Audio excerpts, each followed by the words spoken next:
Let's rank how each team did at the NFL draft. Starting from the bottom, let's go with the Miami Dolphins. Miami was one of the best teams in the entire AFC last year, but they ultimately were exposed in the playoffs versus KC. They've got a great roster, and a few more quality starters could propel them to being a serious contender, and this draft was loaded with great prospects. Miami somehow missed out on adding any real immediate starters. They reached for Chop Robinson in the first, a guy who will ideally be a rotational player for them in year one, who also didn't have the best college production and struggles in the run game. They then selected Patrick Paul, who's a project at tackle and is going to take years of refinement before he can produce for them. On day 3, they added Malik Washington and Taj Washington, so they did finish the draft strong, but overall, they still failed to add any potential stars or immediate difference makers. At number 31 on the list, we have the Atlanta Falcons. Not a surprise as they've struggled in the draft for years now. With the addition of Kirk Cousins to their team, they seem destined to compete in the playoffs. They also headed into the draft with premier capital in the number 8 pick. They could have chosen a top edge rusher to improve their league worst pass rush or add another weapon on the outside for Cousins, but instead they added a backup QB who lacks high upside. I like Penix as a prospect. He's got a great arm and processes the game well, but he's not worth the number 8 pick. This is a gross mismanagement of resources. They then picked Rook in the second round when the best interior pass rusher Jerzon Newton was on the board. They made good picks later on with Braylon Trice in the third and Brandon Dorlus in the fourth, but they could have absolutely taken control of the NFC South if they added Latu in the first and Newton in the second. They could have improved the roster a lot, but they missed out. On to the next, we have the Jacksonville Jaguars. I gave them an A+ in the first round after they traded down and still landed a wide receiver 1 in Brian Thomas Jr., but the rest of their draft was rough. They somehow didn't get the best LSU defensive tackle prospect, even though they picked 2 defensive tackles out of LSU. They also didn't address their inconsistent secondary or add talent to Lawrence's offensive line. I like Jerrion Jones, but I think the Jags reached on at least a few picks this year and missed out on plenty of top prospects. At number 29, we have the Tennessee Titans. After firing Vrabel and now transitioning into the post-Henry and Tannehill era, Tennessee came into this draft with plenty of holes to fill. They selected J.C. Latham 7th overall, which was a bit of a reach. J.C. has impressive size, speed, and refinement, but he struggled against speed and Alabama offensive tackles, haven't always transitioned well to the NFL. They then selected Tavondre Sweat in the top 40. Sweat played at nearly 400 pounds in college and just recently got a DUI charge. In such a stacked draft class, this pick was a major reach. Cedric Gray and Jarvis Brownlee were solid picks later on in the draft, but the Titans made some major mistakes with their early selections. The team that lands at number 28 is the Buffalo Bills. Buffalo selected Keon Coleman at number 33. This was a decent pick. Coleman's a great talent, but this still might have been a bit of a reach, and Ladd McConkey was still on the board. They later added Cole Bishop, Ray Davis, and Cedric Van Pran. Buffalo came away with 3-4 solid roster guys, but their class lacks high-ceiling players. They also only selected 1 wide receiver in their 10 picks after losing Stephon Diggs and Gabe Davis.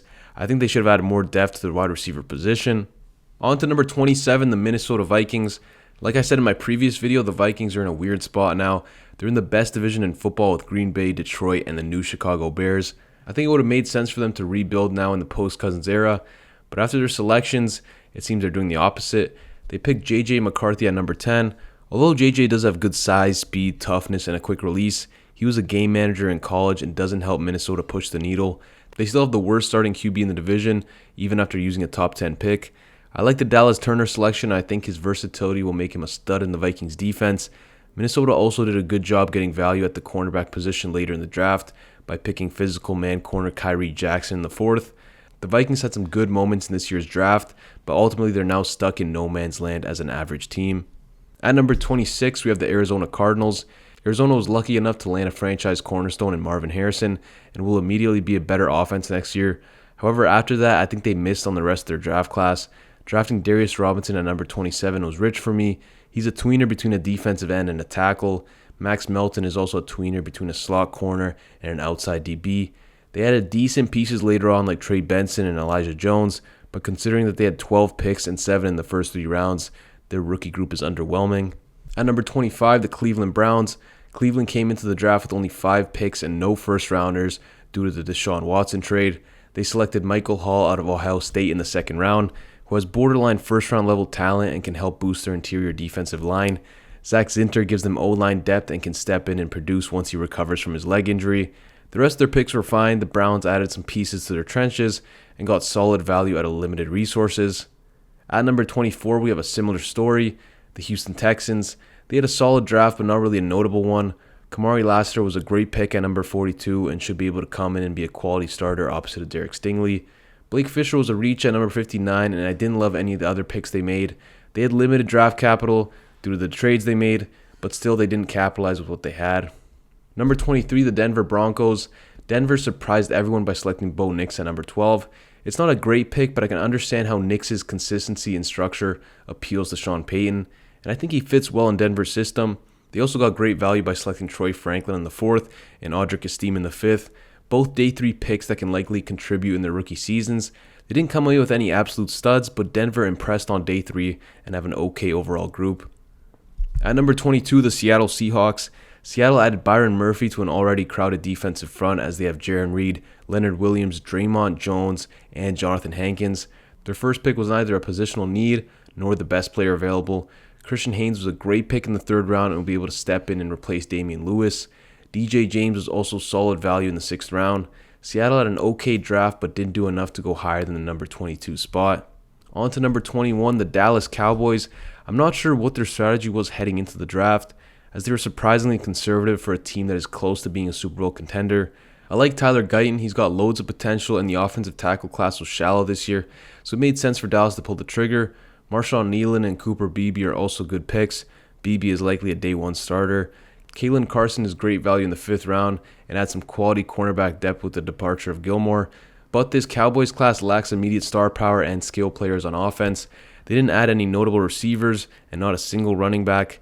This is a make or break year for Dak and McCarthy, and they didn't make any moves that reflect that or hint at any urgency. At number 20, the Carolina Panthers. Carolina brought in some good players, but I think for a team that finished last place, they were too focused on fitting in holes on their roster and not picking the best player available. Leggett was a good pick. He can play a Mike Williams type role for the Panthers. Even though he wasn't my highest rated receiver on the board, he still got a lot of great traits and star potential. They traded down and picked the best running back in the draft, Jonathan Brooks, in the 2nd round, and acquired a future 2nd from the Rams. But this is where things turn. Kentucky linebacker Trevin Wallace in the 3rd round was a reach. Jatavian Sanders in the 4th round. A receiving tight end that lacks high-level athleticism. Probably not the best pick. Ultimately, the Panthers added immediate impact players in the first 2 rounds, but failed in rounding out their class. At number 19, we have the Las Vegas Raiders. The Raiders are known as possibly the worst drafting team in the past decade, but this year they land somewhere in the middle. They hit a home run in the 1st with Brock Bowers and added a good interior starter in the 2nd in Jackson Powers-Johnson. With these 2 picks, they greatly improve their offense and make themselves one of the more intriguing units in the league. The rest of their draft didn't go as well. They reached in the 3rd round for tackle prospect Delmar Glaze and didn't get any good value on day 3. Number 18, the New York Jets. The Jets added Olu Fashanu in the 1st. His transition to playing guard is kind of an awkward one, as his skill set favors playing on the outside. He lacks toughness and finish, but he provides a lot of upside as a pass protector. I think they had better options on the board, but still an okay pick. Malachi Corley will provide some juice on screen plays, but he's still very raw as a route runner. Braylon Allen is a good upside selection and can back up Breece Hall. I also like the Jordan Travis pick, as the Jets need a guy in the QB room who can step up if Rodgers misses some games. New York wasn't flawless, but they did a decent job of tidying up their offense and also bringing in guys with upside. At number 17, this is where the good draft classes start, and the first team featured is the Los Angeles Rams. LA added an alpha to their defense with the addition of edge Jared Verse. Verse is dependable against the run and is a powerful pass rusher who can consistently shrink the pocket. They then traded a future 2nd to go and select Verse's college teammate, Braden Fiske. Although Fiske is undersized, he's still dynamic on the inside and incredibly quick. He can immediately contribute. Blake Corum in the 3rd round was probably a reach. I don't see his game transitioning well. Cameron Kitchens is intriguing at safety. He brings the physicality and instincts you want at the position. They also got some decent value on day 3 with guys like Tyler Davis from Clemson and Jordan Whittington from Texas. LA executed well and addressed their defensive deficiencies that led to their defeat in the playoffs last year. Number 16, at the halfway point, we have the San Francisco 49ers. Many expected them to pick a receiver early with the swirling rumors surrounding Samuel and Ayuk, but not many expected them to select Ricky Pearsall. With guys like McConkey, Adonai Mitchell, and Leggett on the board, this was a clear reach, but they did really well the rest of the draft. They added physicality to their secondary with 2nd-round corner Renardo Green and 4th-round safety Malik Mustafa. Green fits what the 49ers like at the position and will likely get some time opposite of Chardavius Ward. 3rd-rounder Dominic Pooney was one of the more underrated linemen in this class, as he possesses the athletic profile and power to succeed at the next level. Fourth round pick Isaac Guerrero is an explosive back with not a lot of tread on his tires, and Jacob Coing provides some good depth at the receiver position. All in all, San Fran did a great job after day one and improved both sides of the ball. Number 15, the KC Chiefs. Kansas City added the most explosive receiver in the class and now has a new element to their offense. This selection helps prevent defenses from sitting down in the flats and attacking the short passing game that the Chiefs liked to use last year. Then in the second round, KC were able to land promising BYU tackle Kingsley Suamataia to address the hole on the left side of their line. Fourth round pick Jared Wiley has an intriguing receiver skill set at the tight end position, and their other fourth round pick Jaden Hicks can be an effective box safety. Even after winning the Super Bowl and being last in the draft order, KC were still able to add great players in positions of need.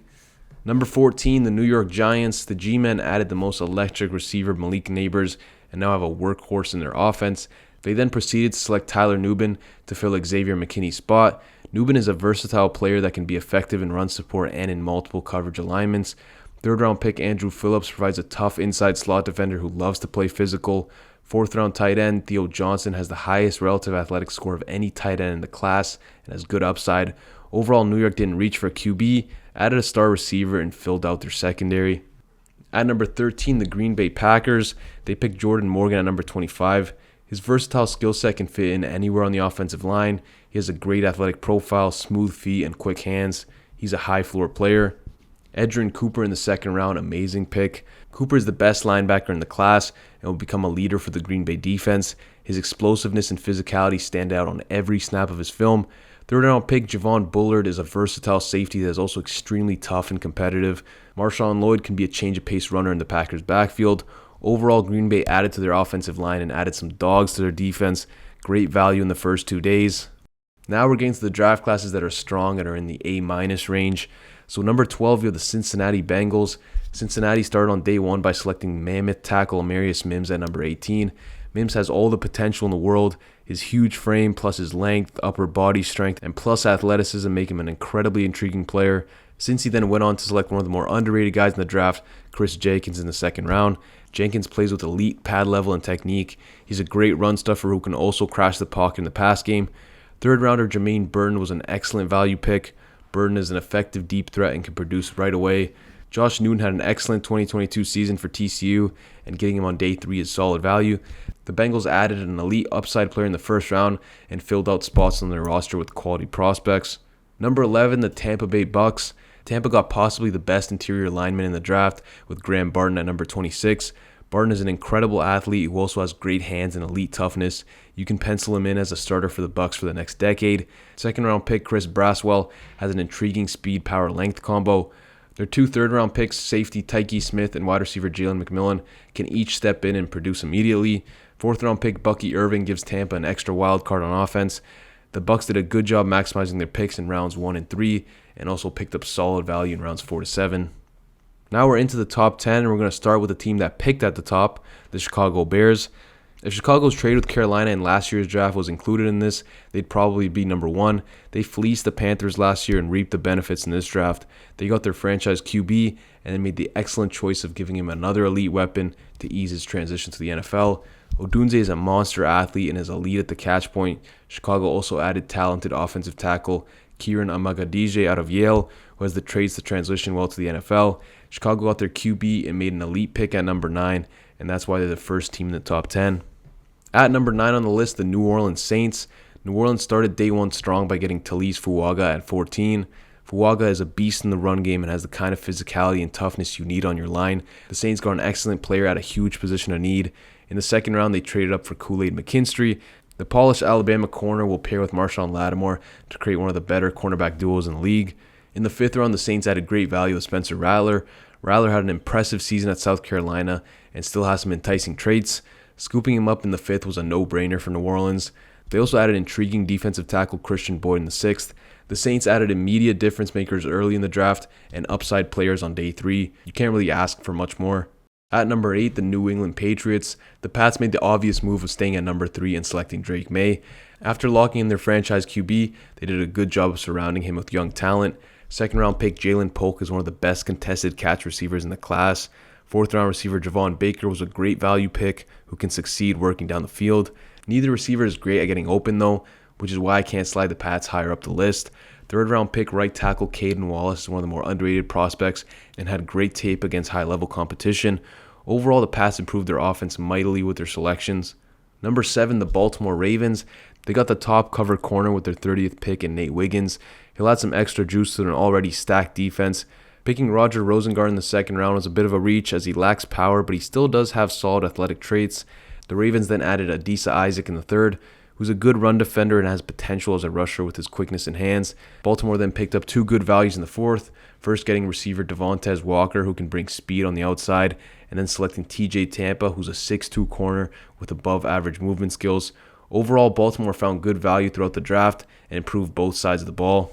Now we are into the elite draft classes. At number 6, the Detroit Lions. Detroit selected Terrion Arnold at pick number 24, and he'll immediately bring physicality and playmaking skills to the Lions defense. On top of Arnold, they added another physical corner in Ennis Rakestraw Jr. He plays with great anticipation and cleans up in the run game. Detroit acquired 2 defenders who fit their team and bring high-level character. Fourth round pick Sione Vaki brings an intriguing set of skills. He can play either safety or running back, and he plays with speed and no fear no matter the position. His athletic ability and instincts are impressive. To top it off, Detroit dominated the 6th round. They got 2 absolute steals. First, LSU defensive tackle Mekhi Wingo, who many consider to be the best LSU defensive tackle prospect in this class. Wingo wins with quickness and hand usage. Then the Lions picked Christian Mahogany, who's a people mover in the run game. Overall, the Lions found value in each round and brought in a bunch more tough and gritty players that fit their locker room. Starting off the top 5, we have the Los Angeles Chargers. Jim Harbaugh's first draft as the head coach went as well as he could have wished. Joe Alt at number 5 gives them a pro-ready tackle who can contribute on every play. Justin Herbert now has a top offensive line in front of him, and he also has a new stud receiver. Getting Ladd McConkey at pick 34 was an absolute steal. Ladd has the quickness and route savviness to get open consistently. He's also a tough football player who can win in any alignment, running to any area of the field. Third round pick Junior Colson can step in after the loss of Kenneth Murray. He has the desired toughness for the position and has okay speed.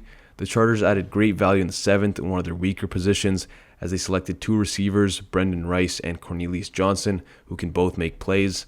Rice has above average route running and plays well in tight. Cornelius Johnson posted the 5th highest relative athletic score and seems to be more talented than he showed in college. Overall, LA were excellent in the first 2 rounds, added depth in the later rounds, and are now 100% a better football team than before the draft. On to number 4, the Indianapolis Colts. Indy got the best value of any team in the first 2 rounds. They got the best edge rusher in the class, Leitu Latu, at pick 15, and then added star wide receiver prospect Adonai Mitchell in the middle of the 2nd round. Latu immediately gives them a game changer to put beside DeForest Buckner on the line, and their defensive front goes from solid to possibly scary. Mitchell has a versatile skill set highlighted by his elite athletic profile. Adonai has the 5th highest relative athletic score for a wide receiver ever, also ranking top of this year's class. His production was suppressed by playing in a crowded offense, but his potential is sky high. AR just got his go-to guy.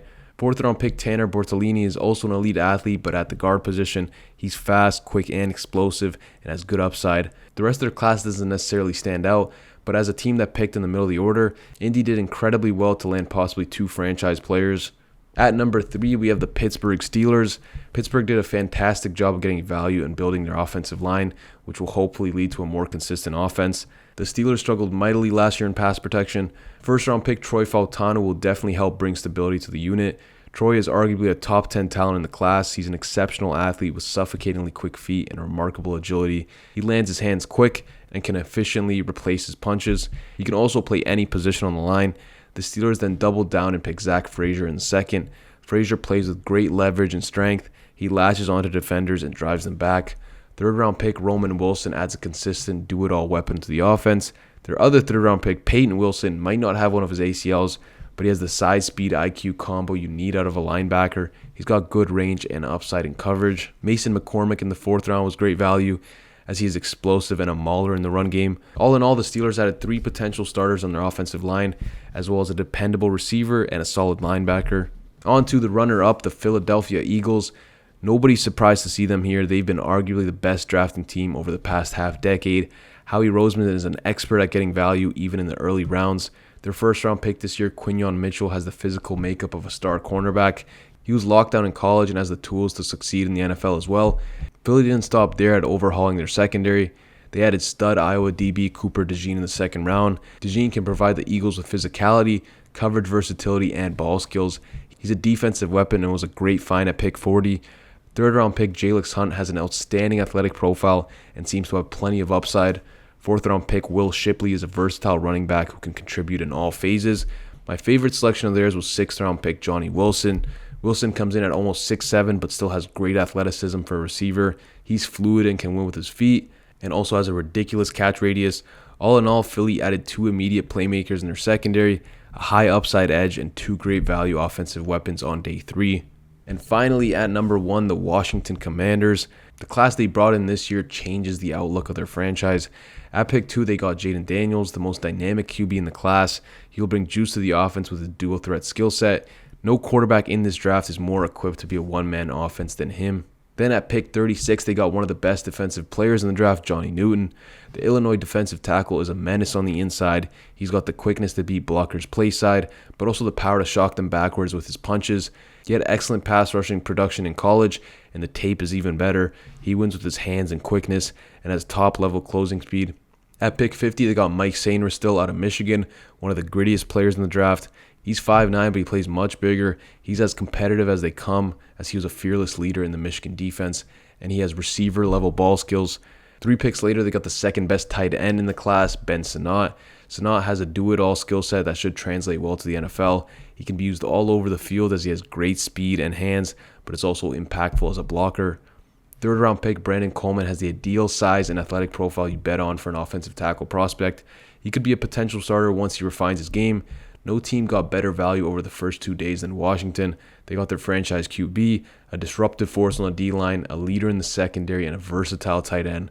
With Dallas and Philly taking a step back last season, Washington could become contenders in the NFC East. So those are my draft class rankings. Let me know what you guys think in the comments and how you think your team did. Thanks for watching, and I'm out.